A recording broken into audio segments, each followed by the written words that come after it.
Yoga means health. Yoga means wellness. Yoga means to connect. We always want to connect with something or other. We cannot exist without being connected. Either we are connected to the footy, we are connected to the social circle, or we are connected to some organization, some community group. You have to connect. Without individually you can't exist. You are always connected. You say, I am connected to India. I am connected to my religion. I am connected to my tradition. I am connected to my faith. Whatever, you can't exist without connection. But yoga qualifies this definition of what is connect. Connect for a higher purpose. Connect yourself for a higher ideals in your life is called as yoga. You have to connect not for ordinary things. Ordinary things, you don't call it as a yoga. You connect yourself for a higher purpose is called as yoga. Higher purpose, it should give the exuberance of energy. And yoga means yogyata. Yogyata means you have to acquire the qualities to connect. I can't just say I'm connected to something higher. To connect, to realize that one, you should acquire the qualities, necessary qualities. To acquire the qualities, you have to do the sadhana. Yogyata in Mahabharata talks about yoga means yogyata. You should have a necessary skills to able to connect. Otherwise, the messages, so many great masters have come and gone, we don't understand what they are saying. We are not qualified. To qualify, it is not that certain class of people only understand. We have to spend time for ourselves. We are so busy for others. We hardly spend time for ourselves. In the life, we hardly have time for ourselves. Always think my wife is more important, my husband is more important, my children are more important, friends are more important. We think my boss is more important, everyone is more important. We ignore ourselves. How you acquire the yogyata? Like in an aeroplane, they say in case of emergency, put the oxygen mask onto yourself before you help others. So, otherwise if you try to help others, there may be 2 casualties. To avoid that one, you have to spend time for yourself. The most important person in this world is not your husband, your wife, not your children, not your parents, but you. When you are healthy, then alone you can of value for others. If I can't myself look after myself, if I keep on saying others are important, I can't maintain myself, so I will be a burden for the family. I will be a burden for my employer. I will be a burden for the community. So, the most important person in this world is you. Invest time for yourself. Every day, give the prime time of the day for you. Not when you get up, prime time, look at the WhatsApp, what did I miss, what did I turn on the television, turn on the boss, ring the boss. Not that one. When you get up, the prime time of the day, dedicate for yourself. You are not available for anyone. This is your private time. Do the sadhana. Slowly bring your attention back onto yourself like a tree's roots. When the roots of the tree are strong, the tree won't be knocked down by the small gust. Otherwise, small gust comes, tree is knocked off. The small problem in the life will knock our personality down. Why? My roots are very not strong. I never invested time for enriching my roots. When you start spending time for yourself, you stay tall against the inclements in your life. Nobody's life is easy, whether you are a multi-millionaire or a pauper.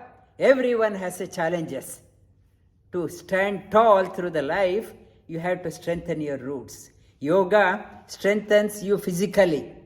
Yoga strengthens you mentally. They say in Australia, more than 50% of the population have the mental health issues. Mental health issues, yoga enables you physically strong, mentally strong, and emotionally strong. Emotionally, you can handle the emotions and spiritually connected. Yoga is for all dimensions of your personality. Yoga, like a small girl, she's maybe in 10 years, it is relevant to her. And I uploaded recently some YouTube of my students. The student, 87-year-old Nargis, she is doing yoga. Even at the age of 87, she can do. I was teaching in the aged care facility. The oldest student was 100 years. They used to come in wheelchair and attend yoga. Yoga, there is no barrier. You can't, beyond that one you can't do. For example, if I am doing a gymnastics, after 25, 28 years, 30 years, I can't do yoga. Gymnastics, my body cannot cope. And there is a retirement age for cricket, football, any sport. But for yoga, there is no retirement age. Yoga, you don't need a fancy apparatus. Corner of the room, you can practice yoga. Corner of the room, you can practice, and most inexpensive, and other ones you have to have a big membership, annual membership and whatnot. In the corner of the room, like 87-year-old one, she is doing, you also can take this message till you hit the grave. That yoga is relevant now, future also. Bhagavad Gita is the foundation text of yoga. Bhagavad Gita talks about Yoga Shastra. Every chapter of Bhagavad Gita is a Yoga Shastra. Every chapter is a Upanishad. Every chapter is a Brahma Vidya. Bhagavad Gita is the foundation of yoga. Bhagavad Gita talks about Karma Yoga. Bhagavad Gita talks about Bhakti Yoga. Bhagavad Gita talks about Raja Yoga. Bhagavad Gita talks about Jnana Yoga. Bhagavad Gita talks about Hatha Yoga. Bhagavad Gita talks about Pranayama. Bhagavad Gita talks about what is meditation. Bhagavad Gita talks about what to be thought of when you kick the bucket. It is Bhagavad Gita. It's a message for all yogis. All through how to live, Bhagavad Gita talks about yuktahara viharasya, yukta chestasya karmasu, yukta swapna avabodhasya, yogo bhavati dukkhaha. Bhagavad Gita, Sri Krishna gives the happiness sutra. One who knows what to do, what to eat, when to sleep, whom to make friendship with, whom to socialize with, how much to work, when to withdraw. One who knows these ones, practice of yoga becomes a dispeller of grief. Dispeller of grief means provider of happiness. If you want happiness in life, you should know what to eat, when to eat, how much to eat, whom to make friendship with, and when to sleep, when to get up, whom to socialize with, how much to work. If you are a workaholic, staying with some friend, he was saying that his son works up to 1 o'clock, 2 o'clock in the morning. There is no time grab, whole night working like a donkey. Sri Krishna says, one who has a discipline, yoga brings discipline in your life.